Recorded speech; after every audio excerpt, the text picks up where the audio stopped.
Are you coming back to school with me? We could have done it all so easily. Okay, so into week 2 now of the Duel of Ages II little campaign that I'm doing here. And last time I did the introduction. So if you haven't seen the introduction, you may want to go back and watch that video first. I showed the drafting of the characters for each team. I picked the platters and everything, set up the map, and then I went through the first turn. And the first turn is never ever anything, because all that's happening is some of the characters are ending up in the domes, and you can see that some of them are out there in different spots. So we're going to take it into turn 2 now, where we'll start to see a little bit more happening. Now, one thing I want to do, I want to give a quick shout out to Gabriel Schweitzer, who was one of the viewers who was giving me some pointers on some things that I'd done wrong. So, and please, if you notice I'm doing any rules wrong, then please do let me know in the comment section, and I will do what I can to fix it up. Or, where I can't fix it, I'll just make sure to do it right moving forward. So one of the things that was mentioned, I talked about Jerry not being smart enough or strong enough to use some of the items he has, but it says here Jerry can use all cards ignoring strength and intellectual requirements. So he's got a lot of stuff here, Jerry the Survivalist, and he's got a lot of things, and a lot of those things he wasn't able to use based on his intellect and strength, but his special ability circumvents that, so he is able to use them all.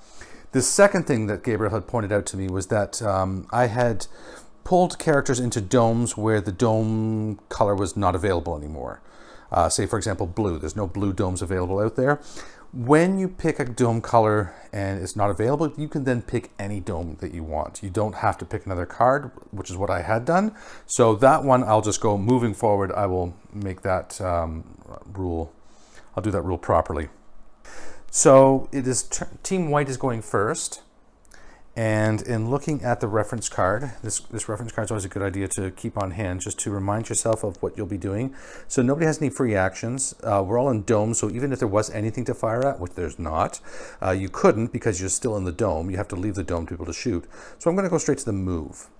What I like to do when I'm playing is I like to organize my characters here, and I'm being a little bit more conscientious than I was last time about keeping my arm in front of the camera here. So like I said, I like to organize my characters from the respect level. So I have the highest respect at the top here with Marissa, and then Zoe, and all the way down to Greymead, aka Gollum, who is at a 1 respect. And I do the same for the black side as well, for the black team.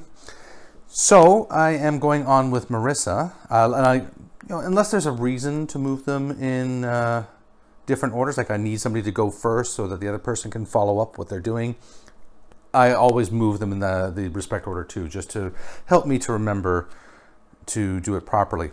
So I am going to use Marissa's phase cube here, which I've been holding in my hand. And Marissa's phase cube says that she can, well, actually, I guess it is a free action, so I would be doing that in the free action phase. And she would be ignoring all terrain, including cavern walls and domes, for movement this turn. So she's going to use that item, and with her high respect of 9, it says here respect of 6, you draw a secret, so she's going to draw a secret card. So put that away, and her new secret card is a horse. So she has a Persian skirmisher, and so it has, so 4 and 2, she is not strong enough to use it, so she can't use this thing, but we'll just tuck it under there anyway. Okay. So she is going to move. She has a movement of 6, and now she's ignoring all terrain. So she'll go 1, 2, 3, 4, 5, 6, right over to the future thing here. Normally this swamp would have been 3 points of movement for every hex that she moved through. So at most she would have been able to move up here, and then next turn come there and then down. But now she's made it right into the front entryway of that future adventure site. And next we'll go on to Zoe the Mole. She was thinking about going over to the black base, trying to mess things up over there for them. So she's going to go ahead, and she has a 6 movement. So she'll go 1, 2, 3, 4, and 5, 6. into the woods there. So, and if you want to look for anything here, references. So woods, it's, there's different types of woods you'll see depending on whether it's ancient, colonial, modern, or future. They may look different, but it tells you how much the movement point is, and also bonuses for cover if somebody's trying to shoot at you in there or do something to spot you. So she's made it to there. Next up we have General James Gavin, and his movement is 6, and General Gavin is over here. He's going to go over to the modern one. So he's going to go 1, 2, 3, 4, 5, 6. So this is a big plateau here, and these little squiggly lines show paths leading up. So it costs 2 points of movement to go up, and it's only going to cost 1 to go back down. And so he makes it that far up the plateau there. And next we have Kit Carson.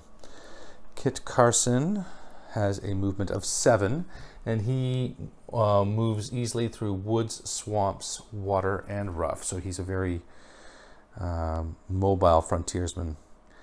So he is going to go to the ancient one over here, I think. And with the movement of 7, he can go 1, 2, 3, 4, 5, 6, 7. He can make it right in. So we'll go for that. We'll put him right in on that one. So he's at the war path there for the ancient challenge. And finally, we have Winter Creek, the tree man here, the tree creature. And he has only a movement of 3. So where's Winter Creek? He's over here. And Winter Creek may have a cost of movement of 0 in woods, 1 in swamps, water, and such. So he's got a, so I need to look at this a little closer. So a movement of 1 in water, an additional +6 stealth when in woods.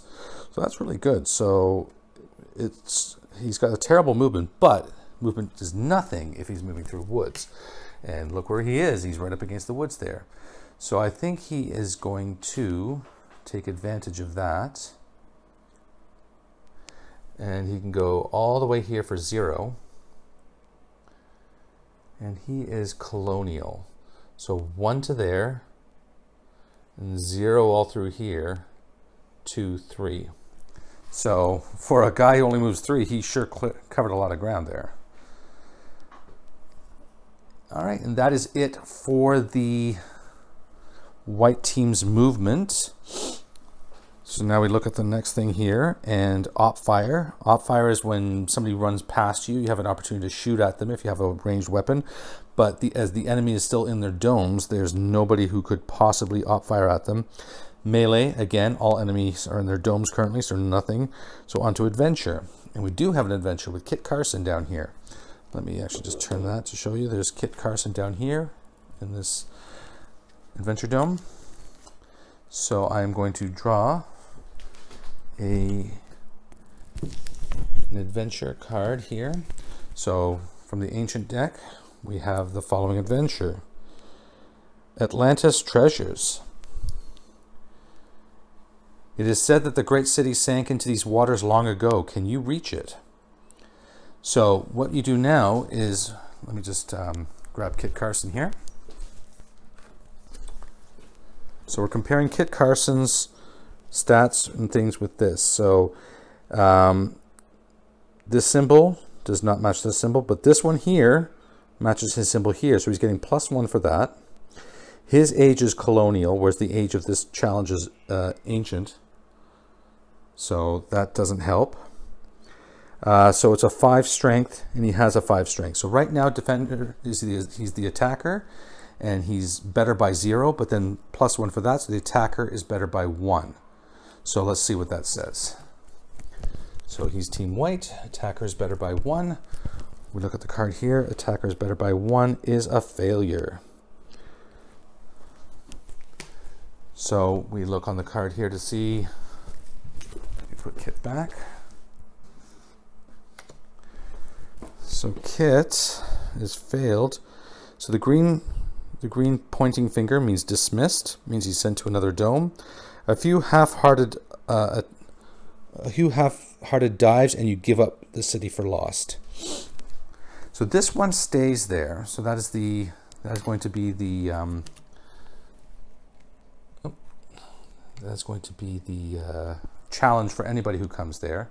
So now you know what that one is. So you're looking for strength. And he is then dismissed. So we draw another challenge card. And it is a blue dome. So he's dismissed to a blue dome. And there's now blue domes available with that one and that one. So I think, you know what? He's not poorly suited for that challenge. He actually has a +1, which is decent. So he's not going to give up on it. He's going to take another try at it again. And he can move easily through the swamps and stuff. So he'll be back there in no time. So that was his turn. There is no other adventuring for the white team right now. So we're going to move right on to the reinforce. So for the reinforce, you are looking at what is the next highest respect for the people that are currently not on the board. So the next highest respect is Jerry and Private Sanchez here, actually, and Amanda Pierce as well, are all respect 4. So we look to Team White, and anybody who is respect 4 or higher is going to come onto the board. Well, that's only Paragonia here, the do-good. So Paragonia is coming onto the board because then Baba Yaga is 2. So she's lower than the 4, so she doesn't come on. So Paragonia is going to a yellow dome. So she's going to a yellow dome. She's future, and let's see what she can do. She's an android unaffected by all mental abilities. She can challenge people to wits and maybe steal cards from them. She should go after Jerry. But we don't know where Jerry's going to be yet. So Paragonia, being future, I think maybe we'll put her here and she'll try and help out in that future adventures. Okay, and that's it for the white team. So let's go on to the black team. So the black team on the first turn only got 2 characters out to begin with. So we have Stephen Decatur, the swashbuckler, and we have Misty Corona, the perky space cadet. So Stephen Decatur, he can move through but not end movement in deep water, which is the darker blue ones here, at a movement cost of 2, and he can move in water at a cost of 1. And Stephen Decatur is down here. They're actually, Stephen and Misty are both here. And he has a movement of 6. So he can go 1, 2, 3, 4, 5, 6. Start making his way over for that colonial thing. 1, 2, 3, 4, 5, 6. Yeah, so he's going to come over there. Start trying to see what he can do with that colonial thing. So Misty, she can fly. So she can fly over top of those things. She has a movement of 7. Knowing now that the next challenge here is strength based and she's only a 3 and she doesn't match any of the symbols, she doesn't match the age, that's really not a good challenge for her. So I think what she's going to do is she's just going to join Stephen Decatur over there and she can just fly over top of all of this. So 1, 2, 3, 4, 5, 6, 7. So she comes over to the colonial spot there. So they're going to work that colonial thing and try and give advantages to the... Well, they've got 2 colonial team members here. They've got Stephen Decatur and Blackbeard are their colonial characters, so it'll help them. But it's also worth points at the end of the game. Whoever has the most tokens inside those adventure things will win points for those ones. Okay, so now there is no adventuring, there's no combat, there's no shooting, nothing like that. Well, actually, that's not true. For Opfire, we Marissa has a graceful elven archer and a prominent midshipman. So this shows the range of things. So it's a range of 3 here and a range of 6 for the archer. So 1, 2, 3, 4, 5. She could shoot either one of those 2 as they're walking in.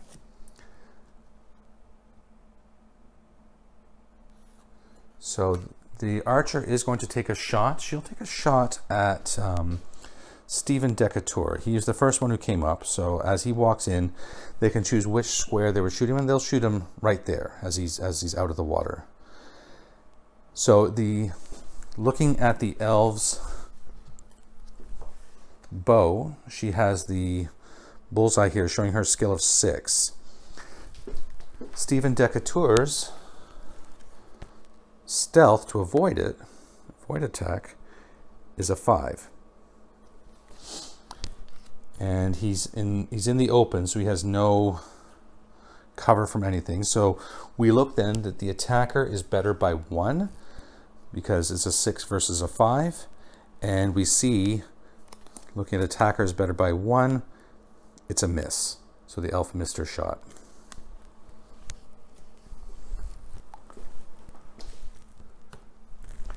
So that is it for the turn, except for now we go into the reinforced phase, because there's no adventuring for them yet. They have to come to one of these 3 spots before they can start adventuring. So now looking at Team White, the next highest respect for them is Baba Yaga, who has a respect of 2. So that means that everybody on this team is coming out, because you have to do equal to or higher, and Blackbeard is their lowest respect, and Blackbeard has a respect of 2. So this is actually quite big for the black team, because they're going to get all their characters out now. So let me just grab one of the decks here so I'm not constantly reaching across. I'm just going to put it down here for now, just as I do these placements. So the first character, which would be Jerry Gillis, is going to a black dome. Now Jerry's got a lot of stuff. And he's got, let's just review what Jerry has here. So he's got an implosion rod, throwing knives, Thompson machine gun, a Black Panther, Slayer extract, a Stinger Sentinel. The Sentinel, that's got a range of 16. Wow. And a branding iron, a glass blade. So he's quite tooled up for combat here, and as his picture would suggest. So I think then that Jerry's going to a black one. With that kind of sentinel, it would be good up on the top here, because it's going. It'd be good up on the top here, because then it's going to give a lot of range and visibility, line of fire opportunities for his gun. So I'm going to put Jerry over here. So Jerry's coming in down there. Next we have Private Sanchez. Private Sanchez, with aim weapons, Sanchez can take a -2 hit penalty to gain +1 damage. Decide before attempting each hit. Okay, and does he even have an aim weapon on him? No, he's got a hatchet-back monster he can unleash. It's kind of like Duel of Ages meets Pokemon. All right, so he is going to a red. Hatchet-back, I choose you. Now he's from the modern era, and maybe he can follow the general here, and between Jerry and Private Sanchez, maybe they can take down the general. Then we'll go Amanda Pierce. Amanda Pierce is going to a black zone. Amanda's ability, she's a loner. She cannot trade cards, but can use the vault. So our vault, remember, is in the base there. That's the cards under here. So she is going to a black space. And she's a loner. Modern. No, she's a loner. Like, go over here by yourself. Don't go over there with Jerry. Next, we have Seven Eyes, the Seer. Free action during his turn. He can look secretly at the top card of one Guardian deck or at one encounter. So he can look at the top, what's going to be the next card for these challenges. So he is going to another black dome. So he's going to, he's future. That just seems very problematic for him over on that side. I think, despite the fact that she wants to be alone, he's going to come over there with Amanda. And then we have Krator the Barbarian. Krator. Cannot use armor, vehicles, bots, or gadgets, but he's one heck of a fighter. And going to blue. And I believe there's only one blue left now, which is over here. So Krator is down there. Yeah, we're really ganging up on that poor general. And then finally, Blackbeard. Blackbeard the pirate. He can move across deep water at a cost of 2, but cannot end a turn in deep water. Pirate treasure once per game. If on the Whaling Cave space during the adventure phase, draw 1 elite card. So the Whaling Cave space is right over here in the Lith. Yeah, over here in the Lith chambers. So if, that might be an idea for him to go there. If he gets green, red, or yellow, might take that. And he's going to yellow. So that's indeed where he's going to go. I called it. He's down there. So that's it. All Team Black is now on the board. Team White still has Baba Yaga and Greymeat to come out, so they'll come out at the end of next turn. So join me again next week to see how things continue to unfold in Duel of Ages II. And please do remember, if I've made any mistakes in the rules, or if you have any suggestions for things you might like to see in terms of moves I might like to make, hey, it would be fun or funny or cool if so-and-so would do this move, let me know in the comment section below. Love to hear from the viewers, and always willing to listen to your suggestions and graciously take in your rules clarifications. Until next time, I'm Craig Thompson Wood, your host on Teaching with Board Games, saying thanks for coming to the classroom. Are you coming back to school?